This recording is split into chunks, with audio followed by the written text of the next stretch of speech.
Hi, my name is Michaelson. I'm standing next to my friend Billy Bob, next to his really cool looking car as we all can see. Maybe you can tell us a little about the car and how it came about, and how did you come up with that name, Billy Bob? Well, it's interesting because we had used a dune buggy for a few years and towed it, and we got tired of that thing because it was too slow. So we started looking for a pickup, and then we found this T at a swap meet. We bought it, and we drove it for 3 years, and then we got tired of the Chevy in it, so we took the Chevy out and we put this Hemi DeSoto in it. And the name Billy Bob started up. Bill and I wire cars, and so we decided this would be the official company car, and it's Billy Bob's Auto Electric. And it says on the door there, we fix shorts for free. Well, there's a little humor all involved, but also there's a lot of craftsmanship in this thing. You know, Yes, for the average person, it wouldn't look that way. For but a hot rod, you look around, there's just a lot of cool things. Tell us a little bit about the motor that you have in there, first off. Well, I bought this motor. It came out of a 53 DeSoto station wagon, and the guy was taking it out to put a bigger one in there because he thought this was too small. So I bought it, and then Bill and I overhauled it. I put it back together and put it in the car, and I got 10,000 miles on the motor now. It's been 2 years.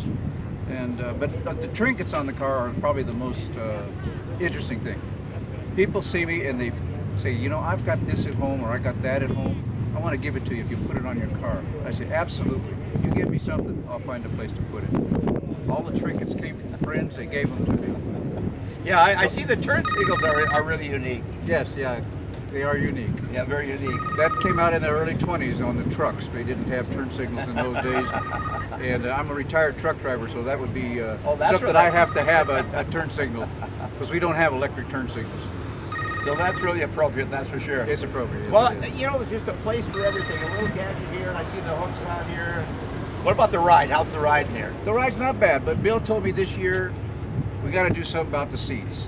Yeah. He says his tailbone was sore when we got here because it's a 500-mile ride from home. Whoa. We got 32,000 miles on it now since we've been driving it back to Fort Mont. Yeah, so it's definitely it's a runner. Yeah, well, it's never been on a trailer since we've. Well, I'll tell you what, it's cool. I think you're really cool too, buddy. Well, thank you very Yeah. much. But I wanted to tell you, my dad brought me here for the first time in 1956. We stayed in a little camp trailer next to the gas station in town. And he bought my brother one of those fancy Bonneville hats, but I wanted the new style green sunglasses. So I got those instead of a hat. And then we started coming back 10 years ago, and we've had a fabulous time ever since. And of course, our hats off to Richard, the race car, which really makes it for us, is having a race car. Well, on top of that, you're really a cool guy. Oh, thank you. Hey, man, one of the characters out here. It was great. It was great to meet you, Rocket Man. Yeah. I've seen you rocket before. All right, hey, take care, Well, buddy. thank you Yeah, very bye much. now. Thanks a Thank lot. you.